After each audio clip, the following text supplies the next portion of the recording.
Bonjour à tous, on se retrouve sur Guild Wars 2 une nouvelle fois pour choisir une classe et cette fois-ci, il va s'agir de jouer la classe voleur et 5 bonnes raisons de la tester.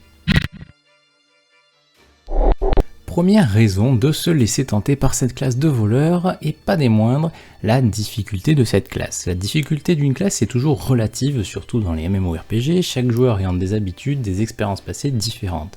Là, on parle d'une classe qui, contrairement au rôdeur, qui elle est réputée pour tous et par tous comme étant une classe accessible pour débutants, le voleur va lui demander un petit peu plus d'habitude, un petit peu plus d'expérience sur Guild Wars pour être totalement maîtrisé et vous permettra donc d'être une classe intermédiaire que vous prendrez plaisir à découvrir ou redécouvrir une fois que vous aurez déjà quelques heures passées sur le jeu.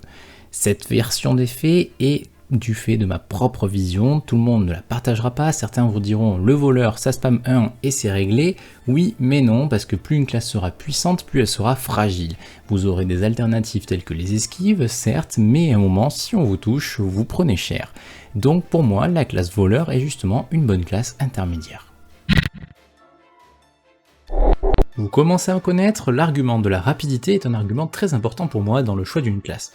En effet, le voleur fait partie de ces classes très mobiles de base. Si vous jouez arc court, vous aurez une compétence 5 qui vous permettra de vous téléporter sur la zone ciblée en infligeant quelques dégâts par la même occasion.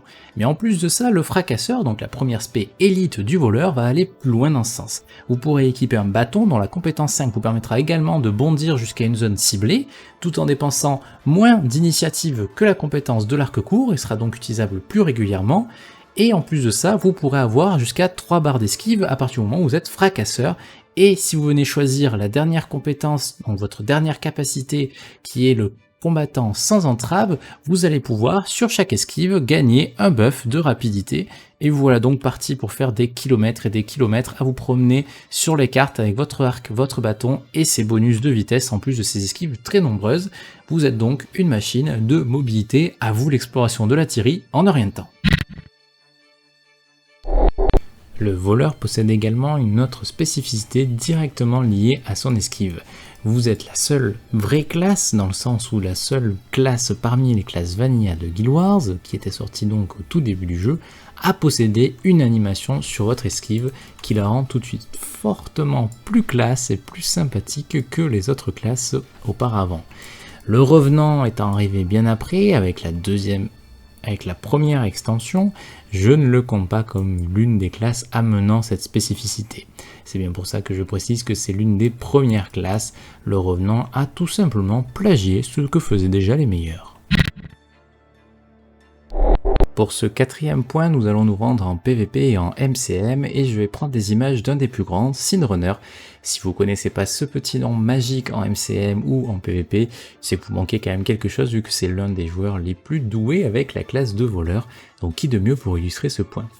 Le voleur en PVP va permettre de se rendre très rapidement de point en point, de capturer les points ou de neutraliser ceux de votre adversaire et surtout vous permettra de revenir très rapidement sur des combats de groupe qui seraient déjà engagés entre votre équipe et l'équipe adverse et faire la différence, jouer le rôle de +1 comme on peut l'appeler de temps en temps, c'est-à-dire que vous allez arriver et complètement renverser la vapeur puisque vous allez pouvoir ajouter de gros dégâts et intervenir très rapidement avant même que l'équipe adverse ne s'en rende compte.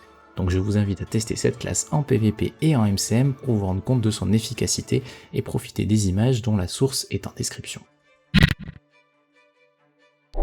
En dernier point, le voleur peut remplacer un mesmer avec son portail de l'ombre. En effet, si vous venez d'atteindre par exemple une source de connaissance comme celle située juste à côté de moi et que vous voulez aider d'autres joueurs un peu plus bas, vous pourrez utiliser ce portail de l'ombre pour téléporter jusqu'à 5 cibles alliées sur une portée de 5000 mètres. Il vous suffira de le déposer à l'endroit où vous voulez les emmener, puis d'aller les chercher un peu plus bas et de leur ouvrir le dit portail en réappuyant sur la même compétence. Et vous pourrez alors utiliser le portail pour remonter et en plus obtenir furtivité. Et vous voyez en bas qu'il reste 4 cibles possibles et le décompte en secondes également pour la durée de vie du portail. Cette vidéo sur le voleur touche à présent à sa fin, j'espère qu'elle vous aura plu et vous aura appris 2-3 petites choses sur cette classe que vous connaissiez ou non. N'hésitez pas à me dire en commentaire si vous jouez déjà cette classe, si oui pourquoi, et si vous ne la jouez pas, est-ce que cela vous tente à présent, maintenant que vous en savez un petit peu plus sur cette classe. Je vous dis ciao ciao, c'était Baderas.